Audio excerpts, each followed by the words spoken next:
Thank you all for your patience. We're having a little bit of a technical opportunity here that has just been resolved when, it's like a button commercial.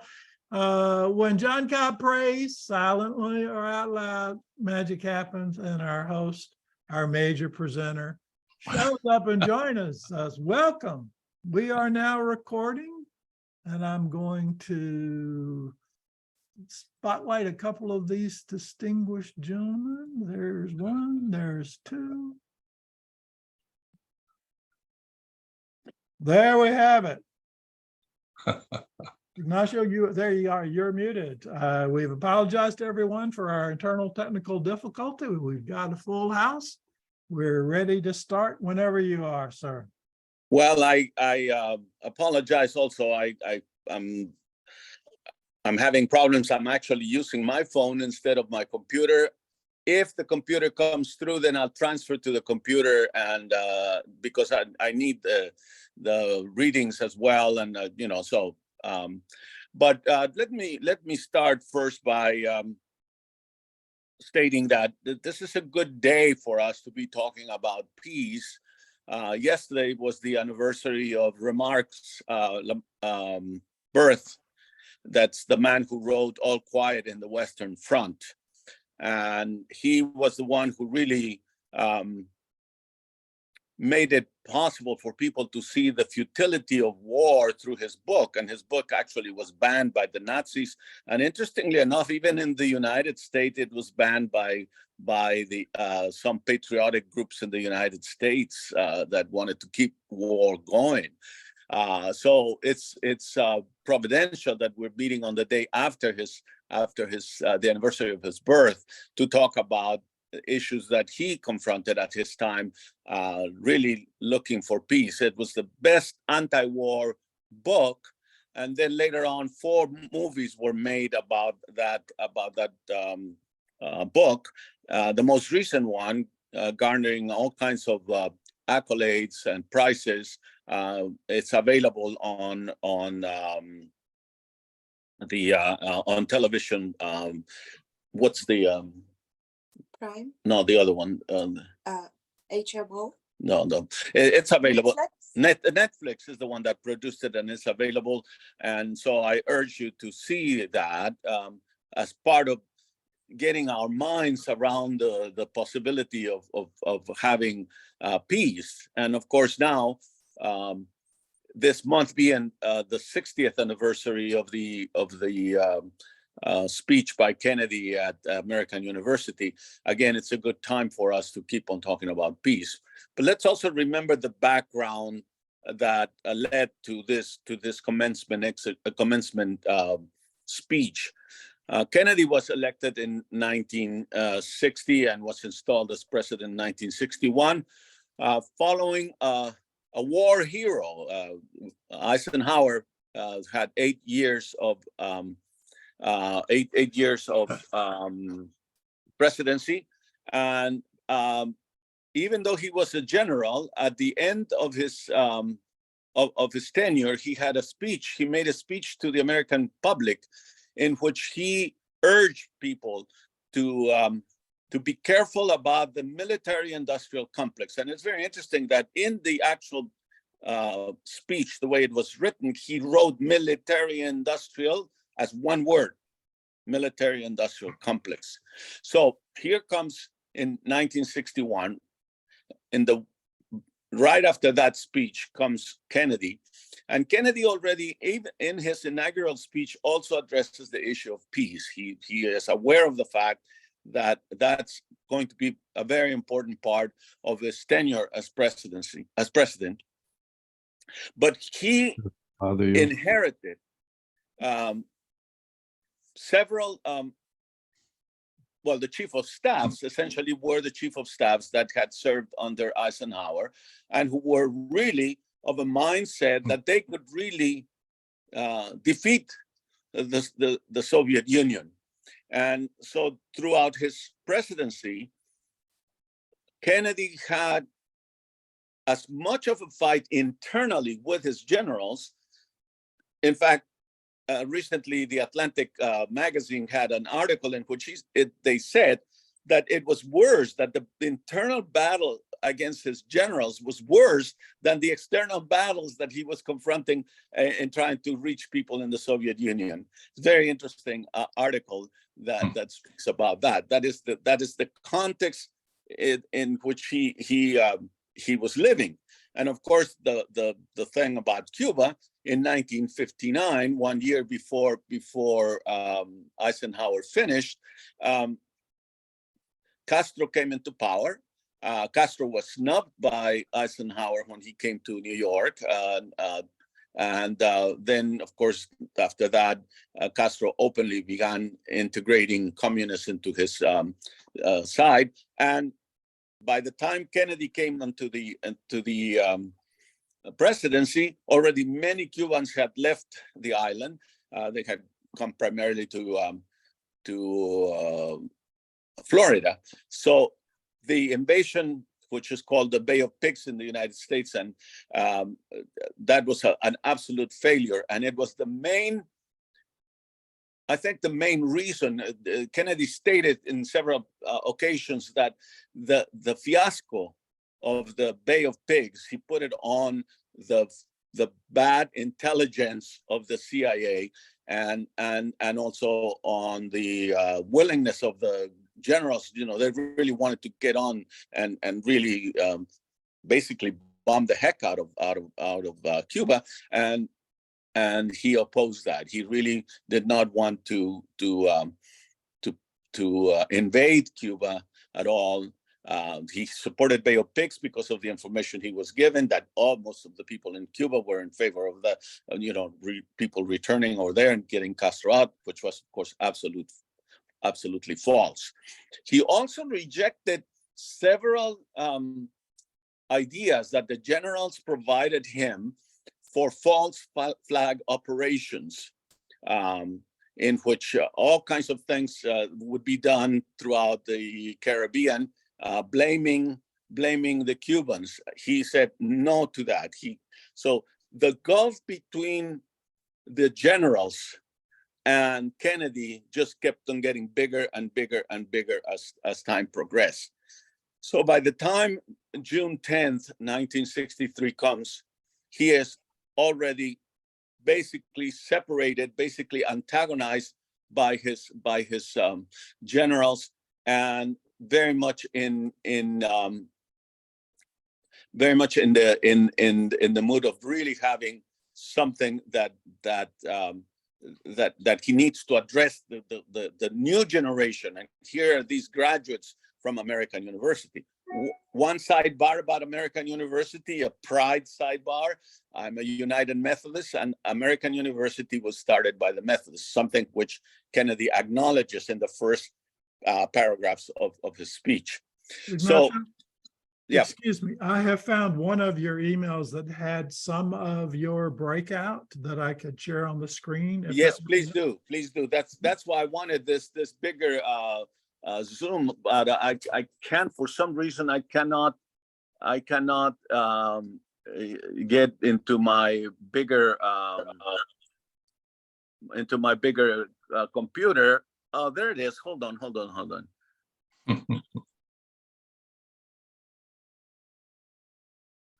So I'm gonna turn off the phone as soon as this thing comes on, because otherwise we'll get all kinds of weird things over here. Good. There we go, I think.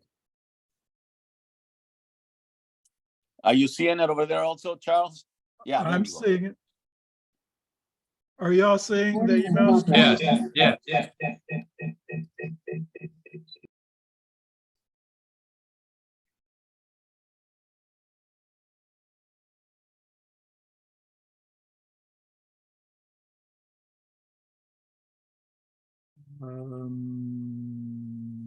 If what I think just happened, he'll need to call back in. But we do have the speech here with some. I'm in now. I'm All in. right. Can you hear Okay. me? Yeah. Yes. Okay. I urge you all. Someone had a link at the end of the previous conversation with John, a link to a speech, and it's a 2-hour thing. I haven't seen the whole thing, but I want to see it, where Jeffrey Sachs speaks about this wonderful address by Kennedy. And I'm so glad that someone like Sachs has paid attention to it. He wrote a book, which I don't have, and I will look for, on the 50th anniversary of the speech. So he considers it the best, one of the most important speeches ever made in history by leaders in the world, but more specifically by a president of the United States. So it'd be great. It's there with the whole speech it's there, and to hear his own voice and that he put into it, I think it does a lot for people when they listen to this. But I selected just a few paragraphs which I think are relevant for our conversation, because the most important part is not just to honor the past, not to say, oh wow, that was really wonderful 60 years ago. The thing is, what does it say to us today? What can we do? What actionable kinds of things do we get out of that wonderful speech today? So I'm just going to go ahead and read what he said. He said, I have chosen, this time and in this place to discuss a topic on which ignorance too often abounds and the truth is too rarely perceived. That phrase is incredible for those of us who speak. I'm a preacher. I mean, that ignorance too often abounds and the truth is too rarely perceived. That is a beautiful statement. Yet it's the most important topic on earth: world peace. I speak of peace because of the new face of war. See, now this is what's so important, that Kennedy is aware that war, the face of war has changed. I mentioned earlier Remarque, who wrote All Quiet on the Western Front. He addressed war as it was at that time, with the kind of face that war had at that time. Kennedy is saying now there's a new face and a new urgency for peace. I speak of peace because of the new face of war. Total war makes no sense in an age when great powers can maintain large and relatively invulnerable nuclear forces and refuse to surrender without resort to those forces. It makes no sense in an age when a single nuclear weapon contains almost 10 times the explosive force delivered by all the Allied forces in the Second World War. It makes no sense in an age when the deadly poisons produced by a nuclear exchange would be carried by wind and water and soil and seed to the far corners of the globe and to generations yet unborn. He's saying it's important that we, all human beings, begin to think about war in a completely different way. So then he says, I speak of peace, therefore, as the necessary rational end of rational men. That, many of us would really say there is so much irrationality in human beings, but let's hope that the rational part of us really overcomes. And he appeals to that. Rational is a necessary rational end of rational men, human beings. I realize that the pursuit of peace is not as dramatic as the pursuit of war. And frequently the words of the pursuer fall on deaf ears, but we have no more urgent task. So now that's the way it was then. So now let's keep on moving down. Some say that it is useless to speak of world peace or world law or world disarmament, and that it will be useless until the leaders of the Soviet Union adopt a more enlightened attitude. I hope they do. I believe we can help them do it. But I also believe that we must re-examine our own attitude as individuals and as a nation, for our attitude is as essential as theirs. All that we now need in this paragraph is to substitute, to put China where he says Soviet Union, and it's as if he's speaking to us today. So then the things that I think we need to make very real for us today. First, let us examine our attitude to our peace itself. Too many of us think it is impossible. Too many think it's unreal. But that is a dangerous defeatist belief. It leads to the conclusion that war is inevitable, that mankind is doomed, and that we are gripped by forces we cannot control. So that's the first part. We do not need to accept that view, he says. Our problems are man-made, therefore they can be solved by human beings. He's before inclusive language. So, and human beings can be as big as they want. No problem of humanity is beyond human beings. Many reason and spirit, man's reason and spirit have often solved the seemingly unsolvable, and we believe that they can do it again. So let us persevere. Peace need not be impracticable, and war need not be inevitable. By defining our goal more clearly, by making it seem more manageable and less remote, we can help all peoples to see it, to draw hope from it, and to move it irresistibly towards it. So the first thing is a change in us, in our minds, in our sense of hope, and in our belief on what's achievable. The second part is, let us examine our attitude toward, and he says Soviet Union, today would say towards China. No government or social system is so evil that its people must be considered as lacking in virtue. That is absolutely essential. And that is what we need to say to our leaders today. Do not speak about the Chinese in such a way that you make no room for what Kennedy saw, that they are so bad, so evil, that they are lacking in virtue. Let us aim for that virtue that's present in every human being. So no government or social system is so evil that its people must be considered also evil. So we need let's go a little bit.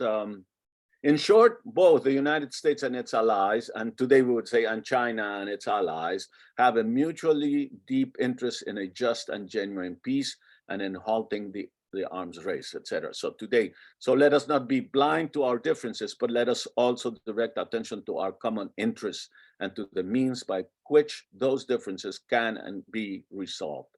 And if we cannot end now our differences, at least we can help make the world safe for diversity. For in the final analysis, our most basic common link is that we all inhabit this small planet, we all breathe the same air, we all cherish our children's future, and we are all mortal. That's just that paragraph. It's forever. It's one that is timeless. So I'll skip the next one and say, meanwhile, we seek to strengthen the United Nations. That is also essential. That for our task today, we have been, John rightly has indicated that we have to appeal to China and to our own country to do it.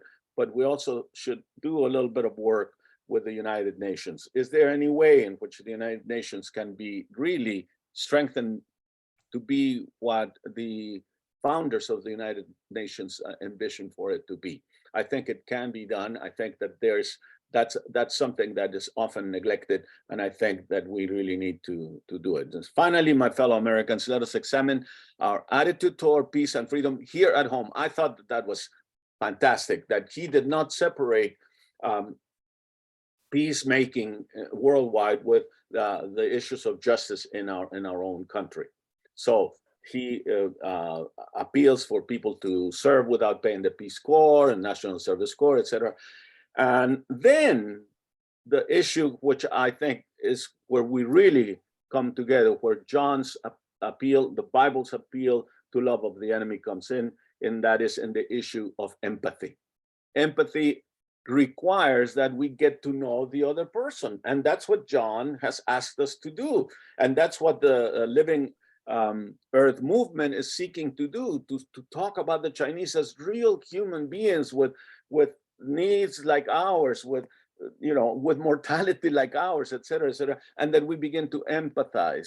So what John read in the last gathering an hour or so ago is very relevant there. Let's get to know them as real human beings, not as stereotypes, and definitely not as the propaganda forces depict them. Let's go around those propaganda forces and try to understand what Chinese people really are like. Now, I do not think that we should just look at Biden and Xi. Of course, Biden and Xi represent the power of the country, but we need to go around them also and get to know real human beings and talk with them. And I think that what the young people are doing is very good, because they are doing precisely that. They're getting around the stereotypes, and also around just Xi and Biden, and try to get to know each other better. And so in that sense, the whole issue in the paper that John read before about the mindsets, the difference in mindsets are important. But now back, I'd like for John to comment on this wonderful statement by Kennedy.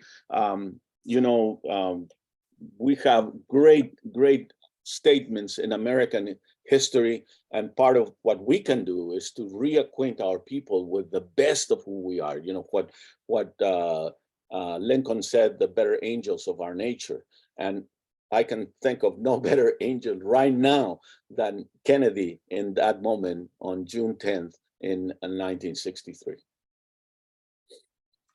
Well, let me just pick up for a moment on the very last thing that you said. Some of us who have been so distressed by the profound threat to the future built into our foreign policy, and recognizing that this is not the first time that our country has treated others, including the indigenous people, the Africans, but Latin Americans, and many others, okay, in ways that we cannot be proud. We tend to want to free Americans from the kind of arrogance that is almost built into the way we used to be raised. And the phrase American exceptionalism was a phrase that was used seriously and taken for granted. And I think I grew up with the feeling of American exceptionalism. If I had paid attention to what was going on better, it wouldn't have made any sense. But we've actually stole the kind of understanding of American exceptionalism to a lot of other countries. So if we would just expect of ourselves what we hope for from others, recognize that we cannot be trusted with power any more than anybody else, we're no worse than others, that much freedom from propaganda in our upbringing and so forth would already open the door to realism. I think about American exceptionalism is supposed to mean we can be trusted as no other nation can with the domination of the whole planet. Well, we've had the dominance of the Western Hemisphere for quite some time. And if we study it carefully, is that what our exceptionalism means? That we can be trusted to protect the countries in Latin America from European imperialism by controlling them and controlling their wealth, channel everything through Washington? Does that make us exceptional? Well, I no longer think I did, but growing up, I never thought of that as being imperialism. The bad European nations, they were the imperialists. We wanted everybody to be democratic. We were ready to help them. Well, anyway, I realized how deeply that was communicated without ever being said in just those words. And it has given a weapon to support American imperialism today that needs to be punctured. Well, I heard in my soul as you were speaking, you know, my childhood, my father career, military, 30 years, God, country, family. And it was America prop up agenda. I see that now. So this is very timely. And I'd like you to know, John, that Robert Detrano has joined us. I Oh, acknowledged in chat that we gave him accolades for the primary authorship of that beautiful paper that we read during the previous session. So I wanted you to know he's here. Thank you. Well, since John mentioned the indigenous people, I just want to bring up something which it so happens this Sunday, the 25th, is the anniversary of Custer's last stand. So, you know, this, I assure you, there will not be observances or celebrations. And I even think that our indigenous people themselves, because they are so engulfed in the culture of the whole country, they themselves might not observe it.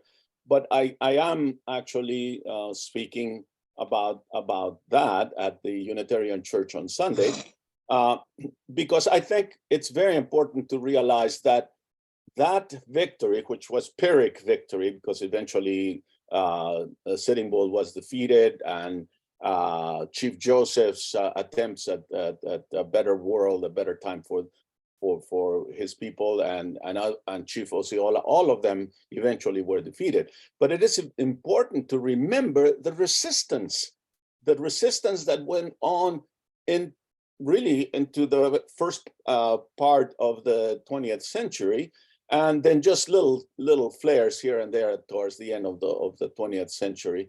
But that should at least make us very much aware that the European forces were occupiers, and that it is really no exaggeration to say that the wealth of this country is built on stolen land and enslaved labor. So we have to say that. The other thing that we have to say, I think, is that when we defeated the indigenous people, we lost.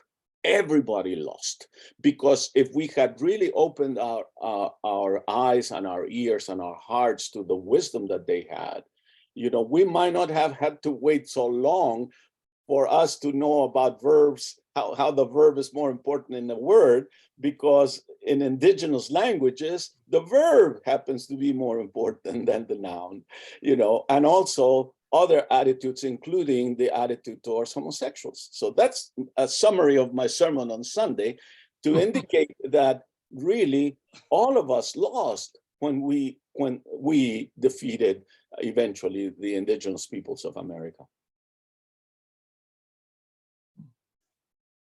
Welcome, Robert. We missed you for the reading. Thank you.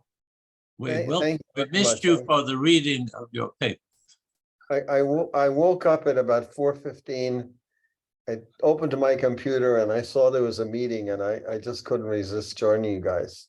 And Ignacio, that was a great presentation of the Kennedy speech. I thought that was, I'm glad I didn't, I'm very happy that I didn't miss that.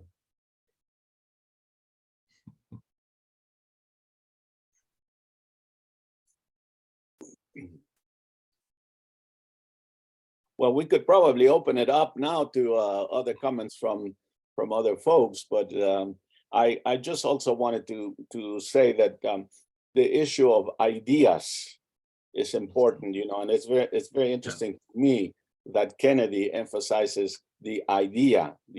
We have to believe that peace is possible, and that I think it's part of what process thinking is all about. Also, that the ideas that we have a very definite power to guide us. So I don't know.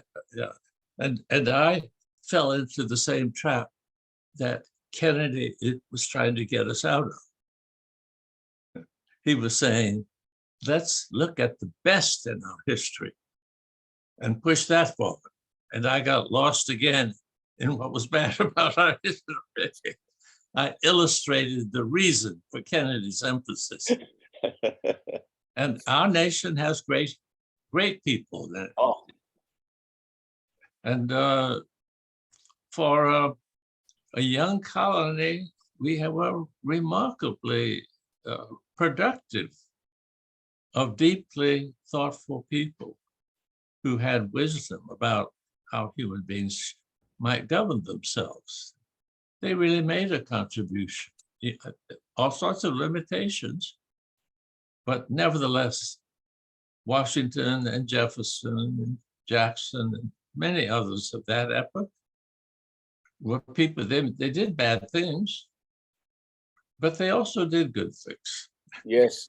And Yes. and if we can push them forward without any denial of the bad things, I think we can still contribute to the world. Yeah. You know, yeah, Cornel West is not yet a candidate, really. I mean, he's hoping that he can become the candidate of the Green Party. But what I really like about him is this issue of acknowledging the true humanity of everybody.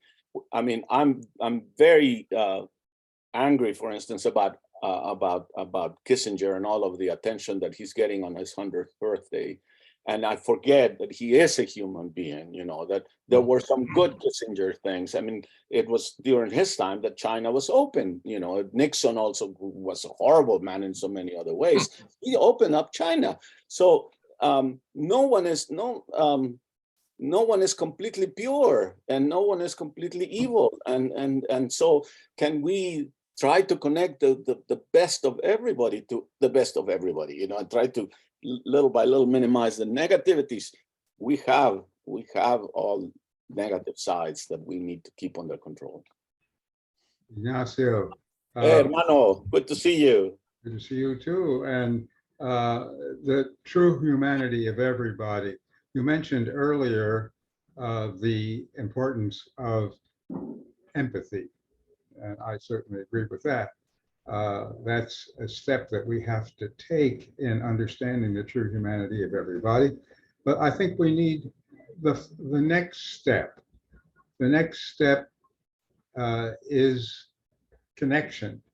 And I think one thing that's symbolic of connection is hugging, not just empathy, but actual physical touching and hugging. I have a picture. I'm looking at John now.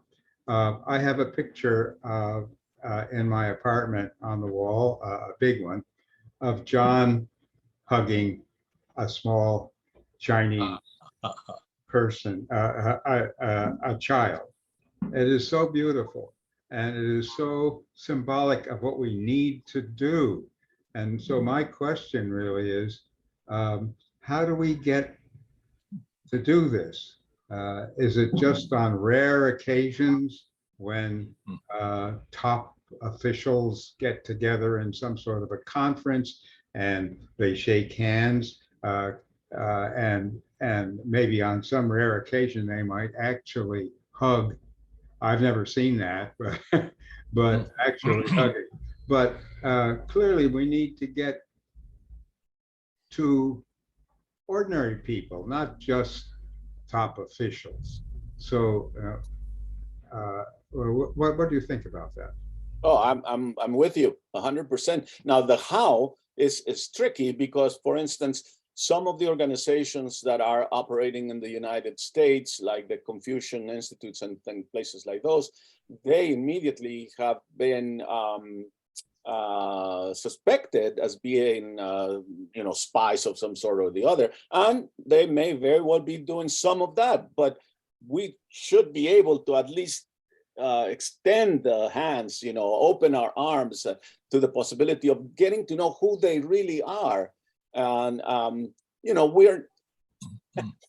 I don't think we are in any danger of being invaded. And during my lifetime, whatever remains of it, or Hala's lifetime, you know. So if some of them are indeed spies, can we let them see our own humanity? You know. Now the other thing is, are there equivalent organizations in China that would be like the Confucian Institutes here? I do not know. John might know some of that, or Shehe or somebody like that. But that's it. We cannot go from Xi to Biden, or Blinken to Biden. By the way, Blinken to Xi. Blinken and Xi supposedly had a good meeting and all of that, and then the next thing you know, Biden is calling Xi a dictator.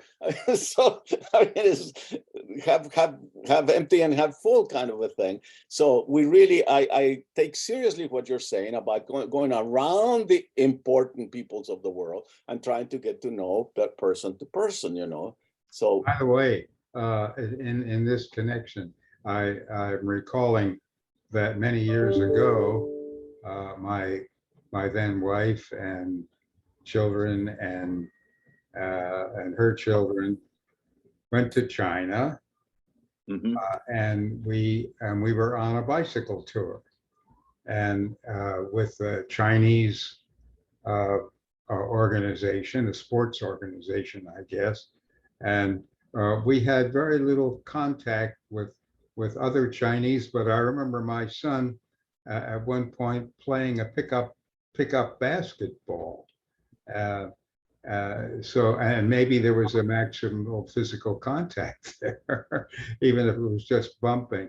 But maybe one way, one of many ways we could do this is by having some of our sports organizations, amateur or let's say community sports, like bicycling, swimming, and so forth, connect with Chinese in China and invite them also to someplace here in the USA, where they can share meals together. And when they play games together, chances are they will hug. And that might be a level start. yeah. If we can get some of their elders and more powerful people to do the same, we're on our way. Maybe Robert has something to say about this. He is married to a Chinese woman, and he is in China right now. Are there any opportunities that you know, to really just do people to people kind of thing to minimize the suspicions and all of that? I think people to people. Yeah, thank you, Ignacio. Yeah, I just finished writing a draft of a chapter where I talked about just this thing about the importance of Americans traveling to China and traveling in such a way, not staying in the big hotels and, you know, not doing 4 cities in a week, but going to China to actually understand the people and the culture and talk to people. Chinese people are very approachable if you walk down the street. The language is a huge problem, but if you know a few words of Chinese, or if you run into some people who know English, they'll talk to you. They definitely will talk to you. They're very curious, and they'll ask you all kinds of questions, some of them which will be very embarrassing. Like they'll ask you how much money you make. They all ask that. So I mean, I think this is a great idea. I don't know of any, you know, you mentioned something like an American version of the Confucian Society, you know, the Confucian Society, these Chinese language clubs which exist throughout the United States. I don't know if there's anything like that in China now. I'm not sure. I doubt if there is, but there might be. Robert, I'm wondering whether on the street, when perhaps there's a conversation between an American group and a Chinese person or group, whether photography would be possible. Could a video be made of each such encounter so that the word can be spread rather than just being lost at the moment? I would say definitely yes. In fact, the Chinese people will kind of insist on getting pictures or photos or videos, you know, selfies with a foreigner. They just love that, especially if you're tall, you have blonde hair, you're a woman with big breasts. They definitely will want, definitely want to have their picture taken with you, and you could take as many pictures as you'd like of them. They love to take pictures, so there is the opportunity. That would be great. Yeah. But the other opportunity is in business, and I'm sorry that our friend from the group that has had business dealings in China isn't with us, but he had a program, I think last week or during the week. Charles, you might remember that. You know, he was talking about business, you know, and how through that you know, some of the humanity of the people doing business can come also through. By the way, talking about business, there was an article just posted a few hours ago by the English Financial Times, the Financial Times. Yeah, it's about 3 hours ago that it was posted. The Financial Times is only online. It doesn't publish in paper anymore, and it has the title of the article is "A First Step in Repairing U.S.-China Ties," and it refers to the fact, and it shows, I don't know if you can see it here, but it shows the photograph of Xi and Blinken talking, shaking hands. And then they make the criticism, of course, of the fact that just a few hours after that shake, then Biden is talking about Xi as a dictator, you know, and again that doesn't help, you know. Just the dictator evokes Hitler, Putin, other kinds of things. Just deal with it's very difficult then to deal with the humanity of a Xi or of a Biden if we say some general kind of a thing, especially some negative thing.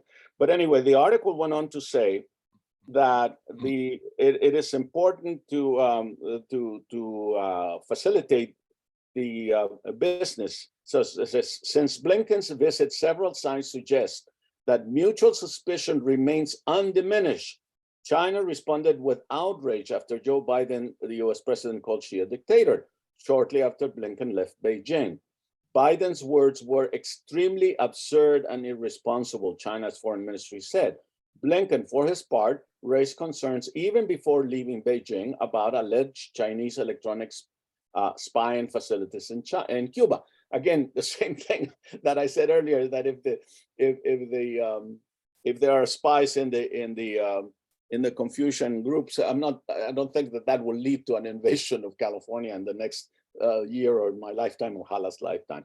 So even if they're doing some spying, we're doing spying on them too. So I mean, it's part of what the world is like today, and to just elevate one as worse spying than the other, it's ridiculous. Anyway, so the answers require honest appraisals, transparency from both sides, and where possible, a readiness to prize any small wins that can be made.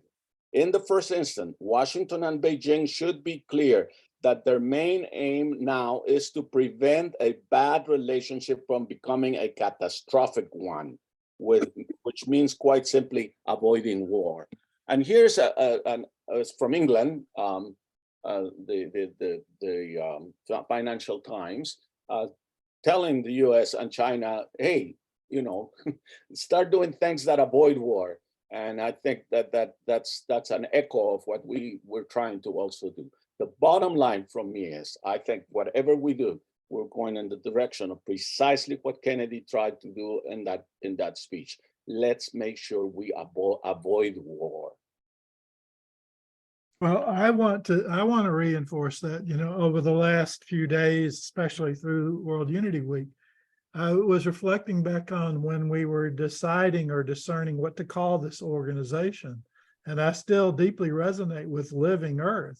And if we don't focus on eliminating war, we're not going to have a living Earth. So it seems like our message is not as clear as it could be if we were talking more some of the other language, China, America, cooperation, some of those other alternatives that we looked at. And I actually have been thinking the last couple of days of coming to the board and saying at a minimum, let's file a doing business as, so we can be more on the lead, that our focus is to minimize conflict and potential for war. All right.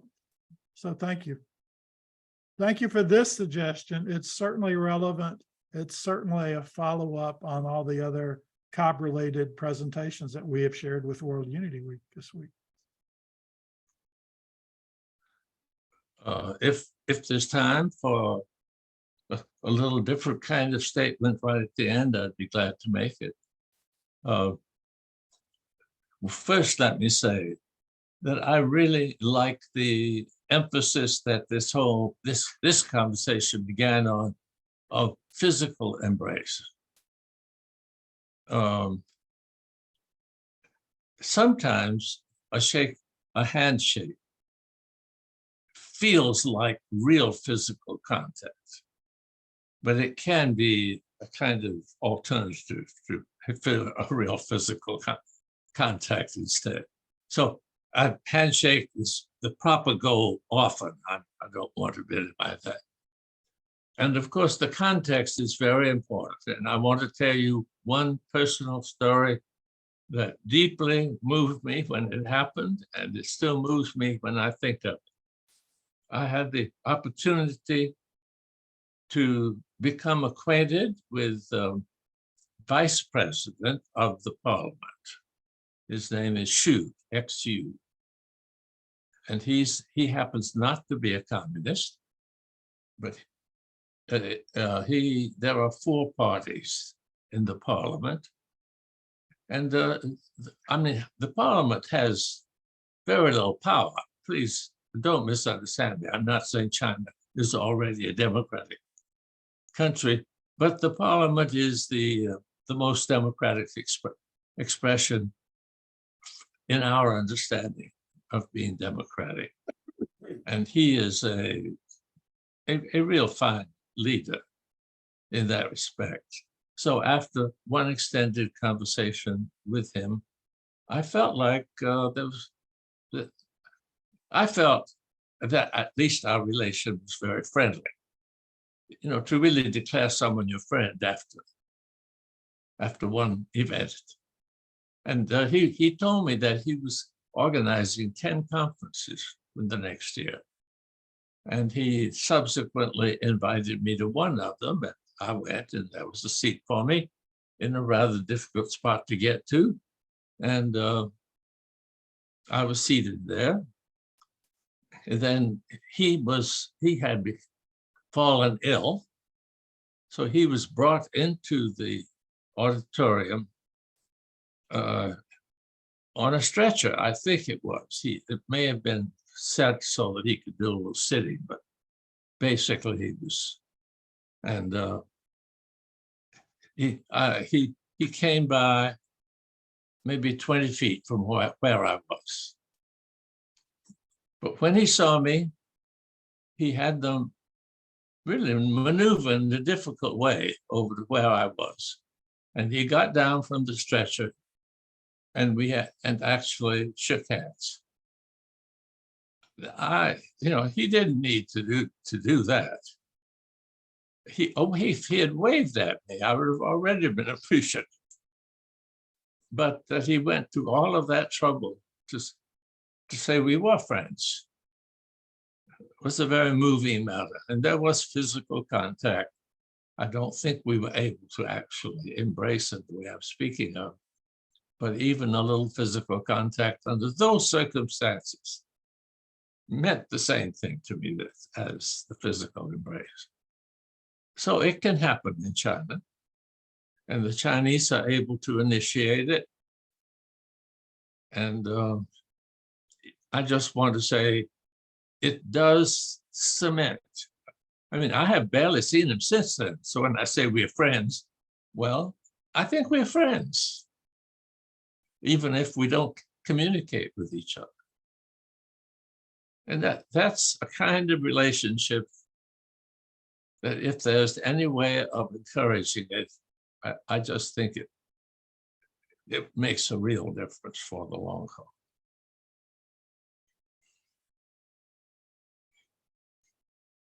Indeed.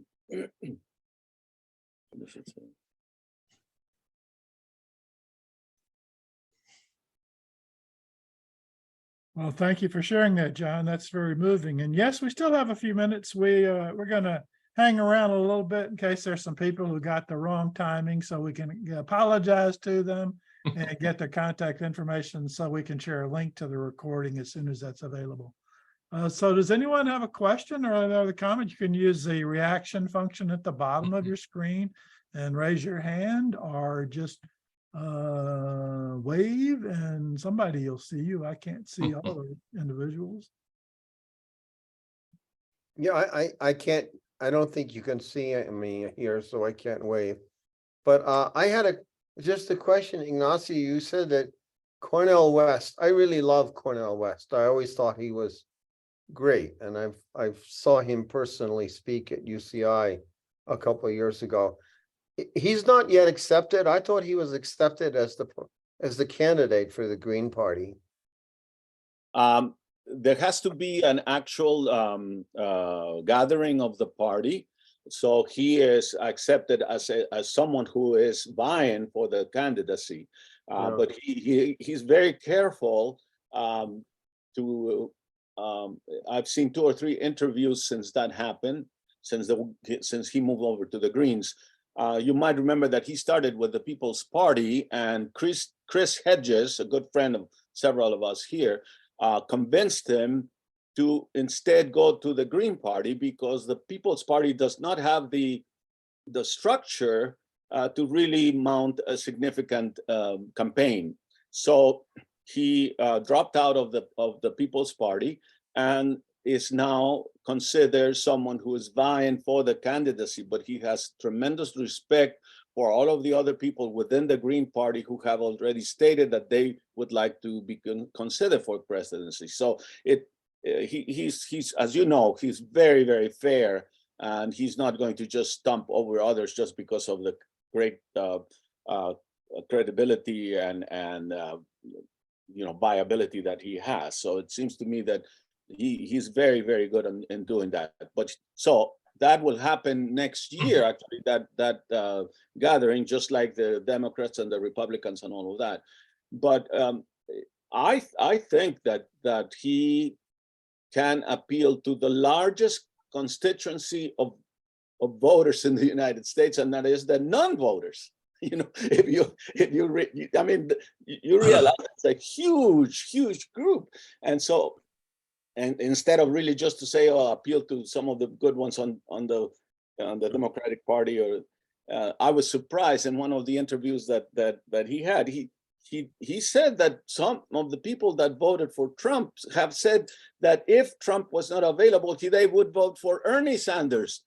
So, wow, what is actually motivated? So he used that as an example to not demonize people and say, oh, Trumpers. No, try to understand why they're voting for Trump, and why is it that if they don't vote for Trump, they would vote for Sanders? What is it that's motivating them? It was a wonderful moment in that conversation.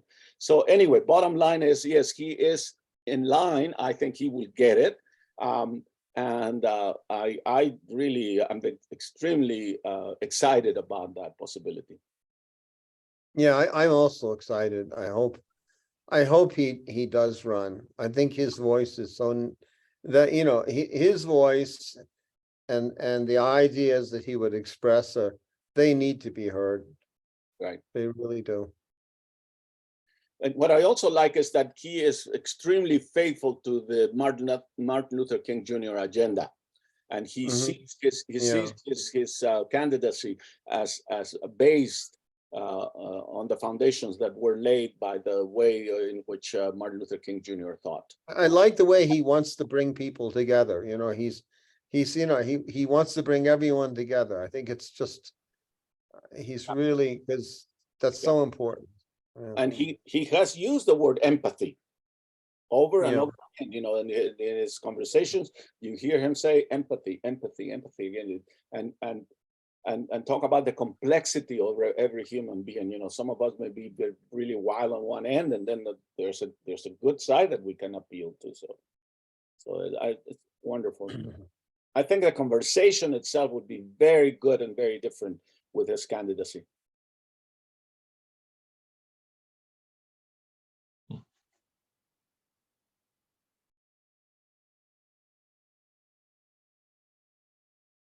Any other questions or comments?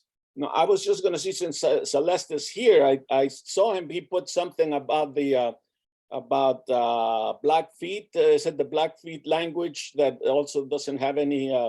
I mean, that the primacy of the verb over the noun.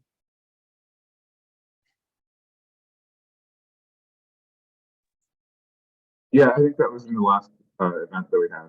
Yeah, and I know there was many languages and many attempts at reviving or maybe constructing languages that are more verb-based and less noun-based, and so that more process-based and less cooking and yeah.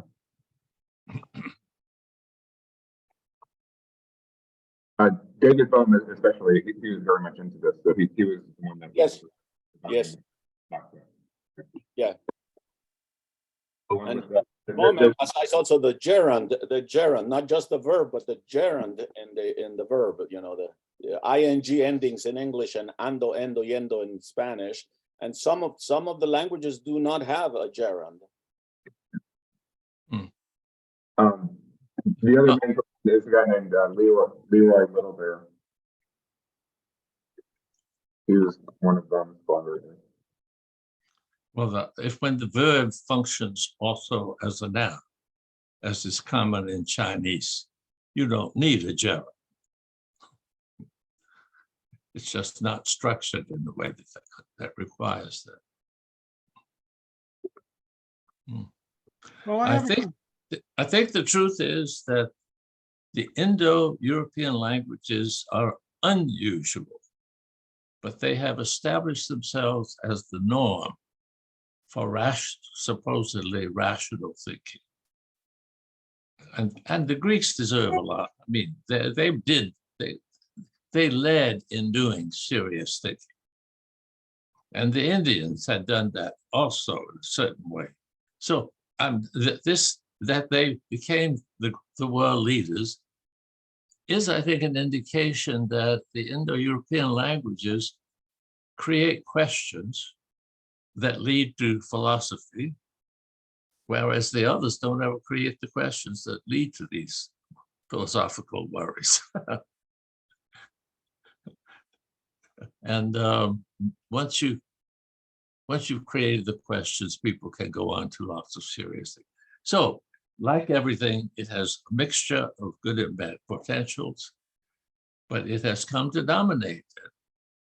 We English, you know, when you think the language spoken on a little island off the coast of Europe has become the world's language, you have to say, well, that's very convenient for those of us who speak it.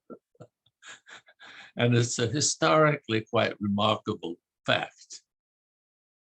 And we shouldn't apologize for it, but nevertheless, we should recognize very extraordinary historical situations that have led to that. Yeah, as well as recognizing some of the negatives that come along with the language. You know, I was blessed with becoming bilingual quite early in my life, and before I was 15, I was pretty fluent back in Mexico, speaking Spanish and English. But I hadn't really thought about this until one of my friends in Germany indicated that English is the only language where the personal pronoun is capitalized. Is that right? I, you know, so yeah, it's the only language, and so that just kind of the way I describe myself as capitalized. That does something to your mind. It seems to me that here's an opportunity for artificial intelligence to do good work in the world. That is, if it can be built into a tiny handheld device or device that you can plug into your ears, instant translation from Chinese to English, or from English to Chinese, or Swahili, or whatever language you need to hear. That would do more than almost anything else to begin to bring people together. Yes. We heard that last night in the dialogue of young people involved in the China-US dialogue. And one of the people was commenting about how in international gatherings where Chinese and US young people were actually physically together, how busy their phones were because they were constantly Googling the language in order to be able to keep up with what was happening, and the conversation was ongoing.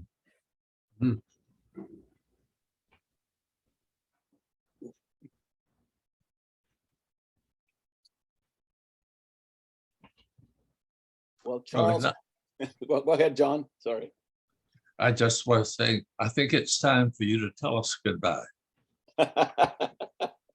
Great minds, John. I was going to say the same thing. Well, how about concluding remarks? Goodbye. And let's believe in peace, that it is All right. achievable and doable I'll sign on for that. through empathy and embrace. Well, thank you all. Thank you, Robert, for getting up in the middle of the night. Thank you. Yes, thank for you, your Robert. contributions. Be blessed.